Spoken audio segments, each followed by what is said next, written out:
Y'all doing okay?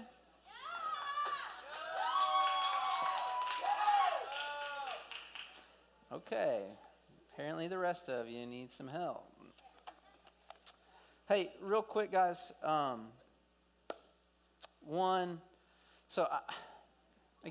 Mike. I'm so glad to have all of you here tonight. I do want to say this, that it means a great deal to me that you guys are here. You know, this isn't something that you've had to pay to come to. This isn't something that you're required to by like state law, like school, that you have to be there and things like that. And so the fact that you all have chosen to come and be here, like, it means the absolute world to me. And I'm so blessed by each one of you and everything. And earlier, I know I jumped on a couple of guys, and I want to apologize to you guys for doing that. But there's a tension and there's a balance to it.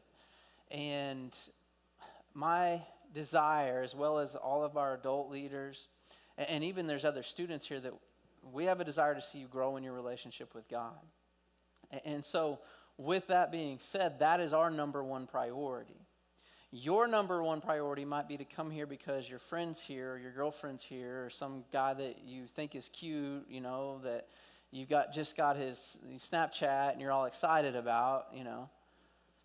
Or you might be coming just because you wanted to do the inflatable, or for whatever reason. But I just need you to understand and know something, that when you're here, our priority of seeing you grow in your relationship with God is always going to come first.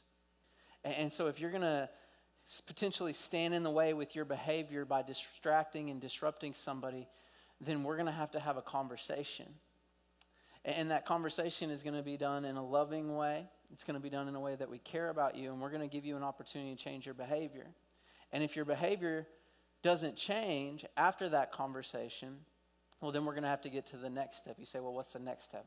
I don't know, because it's a case-by-case basis. I just know this. We are passionate about seeing people come into a real relationship with Jesus here. That is our number one priority. And if there's an opportunity for somebody to take away from somebody else coming to know Jesus, we're not going to allow that to happen. You know why? Because we believe heaven and is a very real place, and we want to see and take as many people to heaven as possible. And that's because we love each one of you, and that's because we care about you. So I'm sorry, guys, that I got onto where you at. I'm sorry, okay?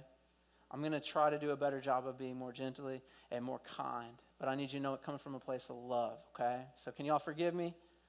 Awesome. Thank y'all. Well, again, I'm glad to have you guys here. Before we jump into the message tonight, I want to give a shout out to a few people. Rachel Ketterling is one of our adult leaders, and Serenity, and all of you that helped us yesterday at the church. Stand up here for me, or came in early tonight to even help with stuff. So we had a group of students and a group of adult leaders that came in here early yesterday and even early today just to help us prepare everything for tonight. And I'm so blessed by you guys. Thank you so much for all of your help. Let's give it up for these people. They help make confetti and photo booth and all kinds of things. Secondly, there's another group of people I want to give just a quick shout out to. I'm not going to have you stand up, but if you shared about tonight's event, like on your social media, you invited your friends through Instagram or Snapchat or whatever it was, those of you that shared about our event tonight, thank you so much for doing that. Thank you so much for helping us just to promote this. Means the world to me as well. So keep that up, okay? All right, y'all ready to jump into the message? Yeah. All right, let's do this. For starters, again, my name is Mike. My lovely wife, Katie, and I have been married, I think, 8.5 years. Is that right, Katie? 8.5? Since 2013. Sometimes it's long. And then you throw in that COVID year, things get crazy, right? So I want to introduce you to my wife and as well our son, Cade. I brought a picture of us, if you can put that up there. This is my beautiful wife and our amazing son, Cade, okay? Cade's 5.5. He's in kindergarten at Justice. Everything like that. And Cade is my absolute mini me. Like, if dad is doing it, he wants to do it too. And if somebody does it differently than the way dad does, like, he's going to let you know about it. So there's times where Katie And Cade and myself will be on the front yard playing football or playing basketball, and I'm teaching Cade how to throw a football, and then Katie will start throwing the football with him, and my son is there coaching my wife on how to throw a football. Like, it is that bad and everything. He is my mini-me. Now, honestly, am I a perfect parent? No, not at all. And with that, this whole first-time parenting thing, what I've done is I've put together kind of a list of things that I want Cade to do, and I tell him I want him to be a good boy. And with being a good boy, that encompasses a lot of things. And so over time, I've started instilling more and more things into him. So when I tell him, hey, be a good boy, he knows exactly what Daddy's talking about. And so I'll ask him, I'll say, hey, Cade, you need to be a good boy. And he said, okay. And I say, okay, well, what do good boys do? And then he'll recite off these things that good boys do to me. So he'll say, Dad, good boys listen. I say, good boys have conversations. He'll say, Dad, good boys tell the truth. He'll say, Dad, good boys, easy, man. Like Sonic the Hedgehog coming across there. I say, he'll say, Dad, good boys tell the truth. Good boys are obedient. He'll say, good boys control their emotions. And he'll say, good boys are leaders. And so he knows when I tell him to be a good boy, he knows that those are the things that I'm expecting out of him. Now, do we have those things like in writing, written down like on our fridge or above our fireplace where it's like, this is what it is? And no, we don't. And I'm sure there are things in your house that maybe you have some rules or some guidelines or some expectations around your house that aren't in writing anywhere, but everybody knows about them. There might be some of you that are here tonight, and when it comes to church might be a non-negotiable in your family. So you know every Sunday, every Wednesday night, hey, we're going to be at church. That means when you get home from school, you do your homework as soon as you get home because you know, like, hey, look, if I don't do my homework now, I'm going to have to be up late because there's not the option to miss out or to skip church. There are some of you that have expectations in your household about dating. That there are some of you that it's like, hey, you can't date till you reach a certain maturity level. And even with that, there are some of you that there's expectations that before you get into a relationship, that young man is going to come and have a conversation with your daddy, right? Now, some of you may not have those expectations. But there are some of you that do, right? How about chores? Anybody here got chores to do? All right. Now, here's the big one. There are some of you that come from a house where if you do chores, you get paid an allowance. There are some of you that it's like, no, we brought you into this world. We give you a house to live underneath or live in. You're going to do chores no matter what we ask you to do, right? How about this one? How about phones? Here's what I mean. Look up here at me.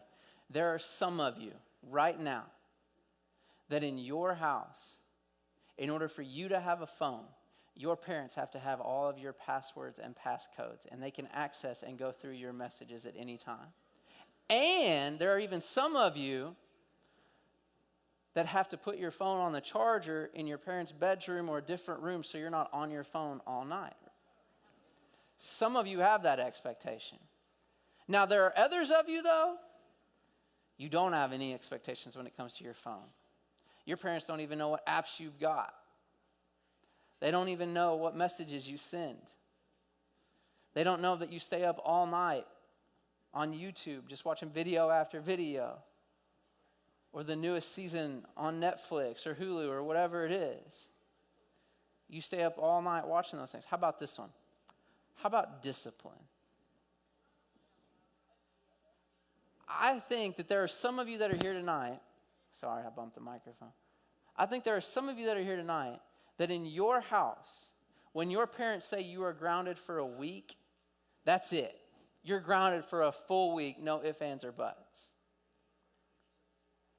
Can I tell you how discipline worked in my house? My parents would tell me that I'd be grounded for a week, but you know what that meant? Is that if I'm really good and I help do some extra chores around the house, I can get off in 4 days. That's what that means. There are some of you that when your parents discipline you and ground you, what that literally means is in the next few hours after mom and dad calms down, everything's going to go back to normal, right? Yeah. But there's other people, they don't get that privilege. They don't get that treatment.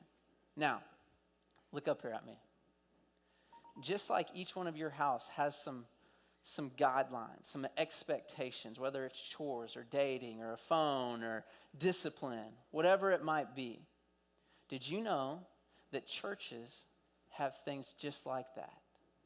That there are certain things that the church is all about. There's certain things that they may not be in writing, they may not be posted anywhere, but there are certain things that are big deals to the church. Now, I don't know what your church background is. There's some of you, I know, that literally you were born on Thursday and that following Sunday you were in church and you've never missed a Sunday since. But I also know that there's some of you that are kind of new to this whole thing. Or maybe you were even come from a different church background. Or maybe you're even here tonight and this whole like church thing and following Jesus, you're like, I'm not too sure about that. Or you know what? There might even be some of you here tonight that when it comes to believing in God, that you're just like, nah, not real. Doesn't exist. And let me just say this. Hey, stop playing with the confetti, Sonic. Come on, get back up in your seat. Here's what I know. No matter what your church background is, no matter what it is, I just want you to know we're glad you're here. And if you see the world differently than us, that's okay. If you disagree with us, that's okay. We'll respect you and we'll respect your beliefs. We're not going to make you believe what we believe. We're not going to make you think the way that we think. That's not who we are. No matter what it might be. But what I want to do tonight is I want to make sure as we start this year off right, that everybody is clear on who we're going to be as a church. And when I say a church, I'm talking about specifically our church and this youth group. So for those of you that are taking notes, here's what I want you to do first. I want you to write this down in your notes. I want you to write this down. I want you to write down that we are not a crowd, we are a family. That we are not a crowd, we are a family. I'm going to give you time to let that kind of sink in. That when you look around at everybody here tonight, we are not a crowd, we are a family. As a matter of fact, when you come into the body of Christ, and what I mean by that is when you become a follower of Jesus, when you give your life to him, here's what Paul said to a group of people in a church that had come to start following Jesus in a place called Ephesus. In Ephesians chapter 2, starting in verse 11, here's what he says. He says, "Don't forget that you Gentiles used to be outsiders. You were called uncircumcised heathens by the Jews. You were who were proud of their circumcision, even though it affected only their bodies and not their hearts." So he says, hey, look, there's two groups of people here, different backgrounds. Then he goes on to say, "In those days you were living apart from Christ. You were excluded from citizenship among the people of Israel, and you did not know the covenant promises God had made to them. You lived in this world without God and without hope." I'm going to stop right there. I want to point this out to you. Earlier in our service, I talked about, had you all raise your hand if you know somebody that's struggling with something. And there's a whole lot of stuff that's going on in our world, people that struggle with different things and certain things. And what Ephesians chapter 2 verse 12 tells us is that if you live in this world without God, you have no hope. You have no hope. And what we're striving to do here is be a place that brings hope to this dark world. Is to be that place that you can bring your friends that don't have hope, and they can come and experience Jesus.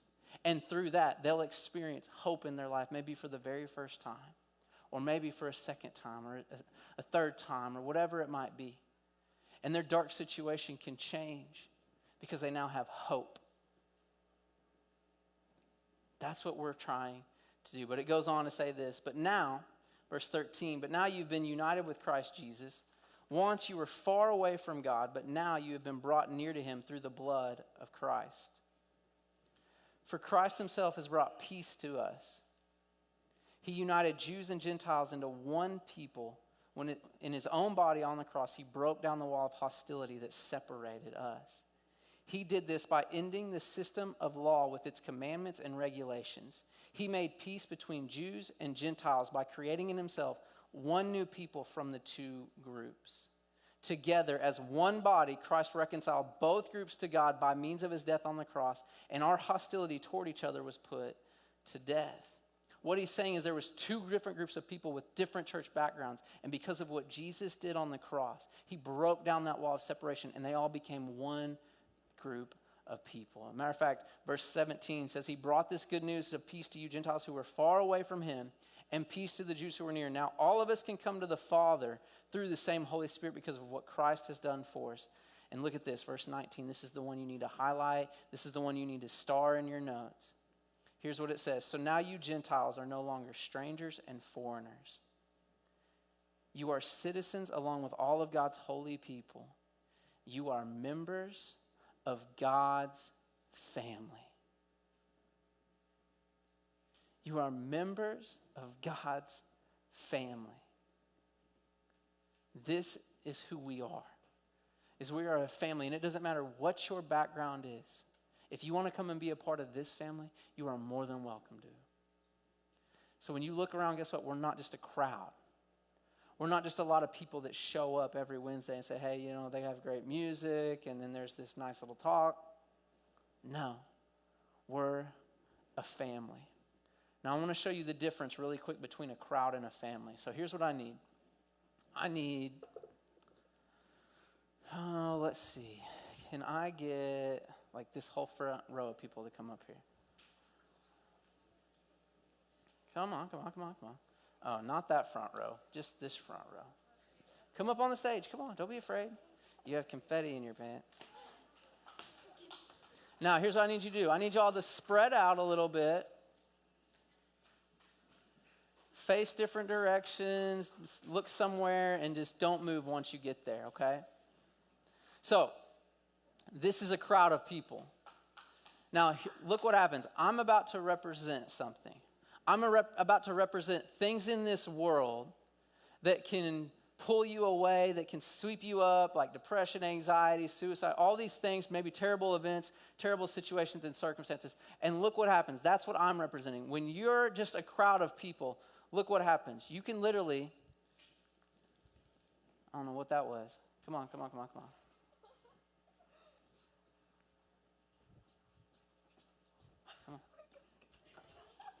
Go in there. Shut the door. Door's shut. All right. She's been swept away. Okay? Now, here's the next thing that I want to show you. Is that in life, sometimes there's hard situations, right? We all got struggles. We all got issues that we deal with, that we wrestle with. There's all kinds of struggles and situations. And in those situations, if you don't have like a good support system and people that love you, people that care about you, people that are there to support you, you can fall down on your face real fast, right?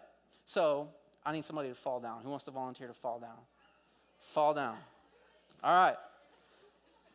That was like the most graceful fall, I think, I've ever. She's like, I'm going to fall, but I'm not going to fall, and then I'm not going to, yeah, whatever. Okay, fall. Okay, she fell. All right.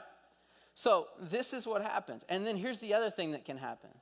Look, okay, you're going to come here. Here's the other thing that can happen. In life, how many of you know there's dramas, right? And it's real easy to get sideways with somebody, right? And when you get sideways with somebody and you get upset at somebody, it's real easy for you to want to just like harden your heart and turn your back to the entire group, right? So it's real easy for that to happen because they're just a crowd of people, okay? Now, here's what I need. I need the whole crowd to come back together. I need y'all to link arms and do a circle and have everybody facing outward, nobody facing in. She's got swept away. She gone. She like Dorothy from Wizard of Oz. Come on. Come back out. Come on. Okay, I said huddle up, link arms, and face outward. Y'all all facing inward. What grade are y'all in? Huh? We need to pray harder for our teachers. Look at this. A circle. We're linking up. There we go. Okay, now, can y'all like all come out here in the light a little bit? We're getting there. All right, hey, join the circle. Join the circle. All right.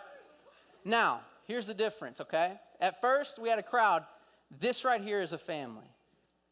This is what we're going to be. Now, notice. Did you notice how easy it was for me when situations in life would come by and try to take people out and sweep them up in the things of life? Guess what? When you're connected like this to a family, look, it's a whole lot harder to get swept away and get carried away with the affairs of this world, isn't it? Think about this. Life hits you, punches you right in the face, tries to knock you down to your feet. Try to fall now. You better hope your friends hold you up. Do you see what I'm saying? When you're connected to a family, it's a whole lot harder to fall. It's a whole lot harder to get swept away. Now, here's the thing. You got mad at people earlier and turned your back on them and hardened your heart. Yeah, no. Here's what we're going to do now. Here's the deal. Now, try to get away from this group of people that turn your back on them and get away from them. You can't do it. So here's what I'm saying. Now look up here at me. Do you see the difference? Is when if we're just a crowd of people that are just showing up, what's going to happen in your lives is there's a potential for you to get swept away, for you to fall on your face, for the world to punch you right in your face and hurt you. It's easy for you to get your heart hardened, all these different things. But when you're a part of a family, when you're a part of what we're doing here, it's a completely different story.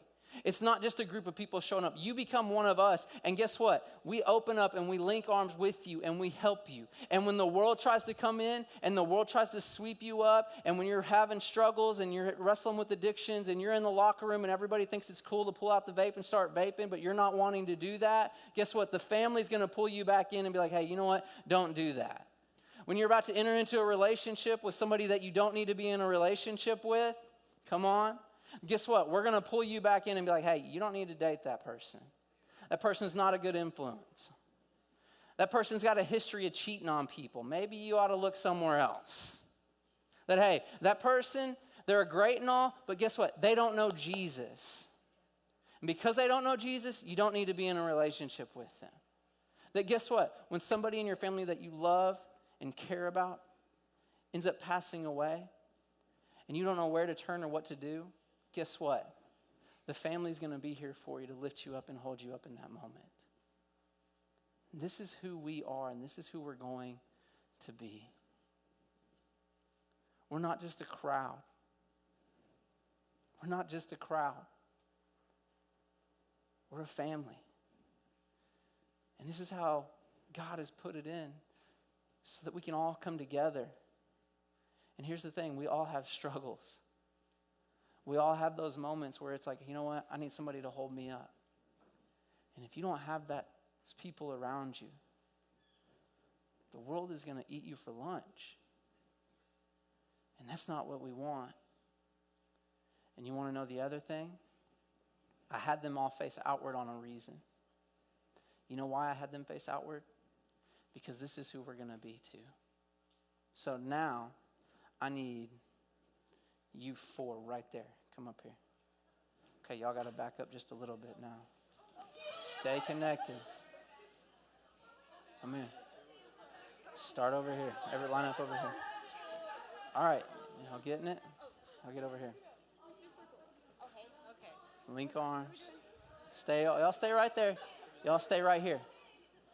Here's what we're going to be. Look up here. We are going to be facing outward.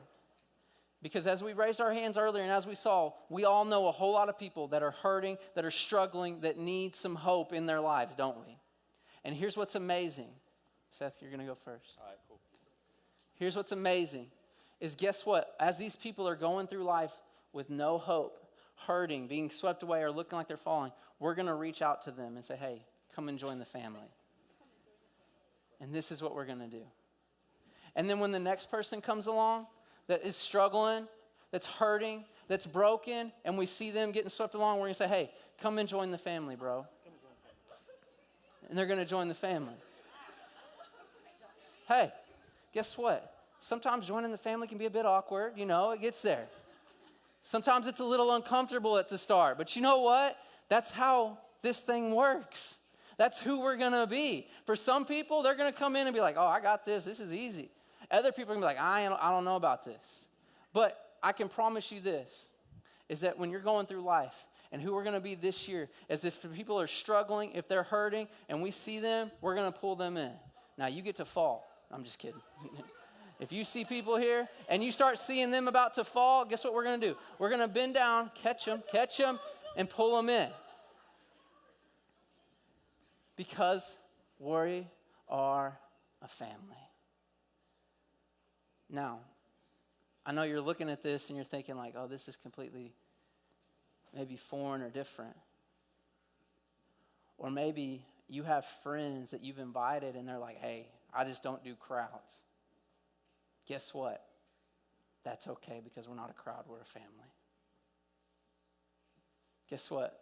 The people that are going through this life that you know that are hurting and struggling, you're going to be that one that's right here saying, hey, we got a place for you. Hey, we got a spot for you. Hey, guess what? We can continue to get bigger and bigger and bigger. Because this family, this is real family. We're going to be here to encourage and struggle with one another and uplift one another and be there. And when things are going wrong in your life, guess what? It's okay. Because we all have our own struggles. And as we're going to get to next week, we're going to talk about how we never struggle alone. But this is who we're going to be this year. And this is just the first part of it, guys. This is just the first part. We're going to be a family. There might even be some of you right now that you're just like, I don't have a family. You can be a part of this one. There's some of you right now that maybe your family you're thinking about and you're like, my family's terrible. We've got all kinds of addiction. We've got all kinds of things that we've been wrestling with, and my family's not raised in church. It doesn't matter. We're going to be here, and we're going to be your family. This is who I want us to be. All right. Thank you, guys. Y'all can sit down.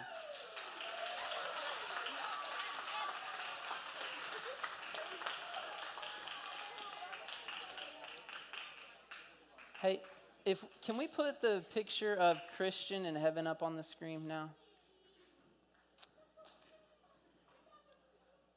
There should be a second picture if we can put that up.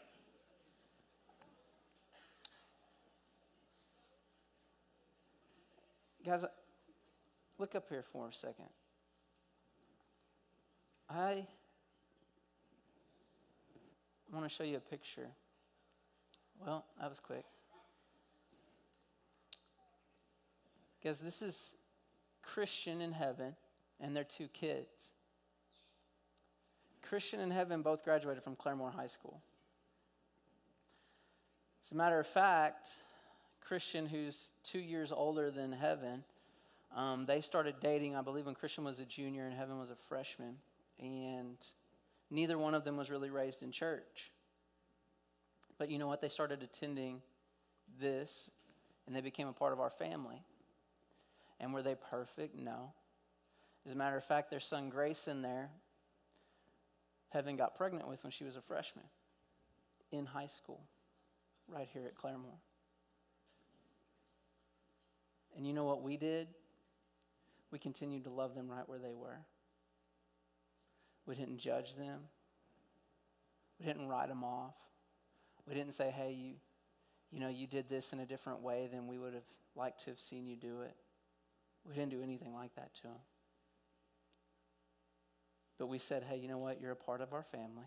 We love you and we care about you and we're here to support you in any way that we possibly can. And you want to know what's crazy? Is even though neither one of them was really raised in church, today they come to church here. For the most part, pretty regularly. You want to know what's even crazier? Is I stood over there in that old auditorium and I married them because they had said, you know what, we want to get married. and I married them. And then they had this little girl, and I got to baptize Heaven when she was pregnant with that little girl. And I say all that to say this, that we're a family, and we mean it. And if you don't come from a good family, if you've not been raised in church, that's okay. If you make mistakes, that's okay. This isn't about being perfect. It's about being a part of the family. And this is my desire. And this is why when I see people talking, it's a big deal to me, and I have a tendency to kind of get harsh at times. Because I want as many people to join this family as possible. So here's what I want to do. I want to pray. I want you to bow your heads. I want you to close your eyes.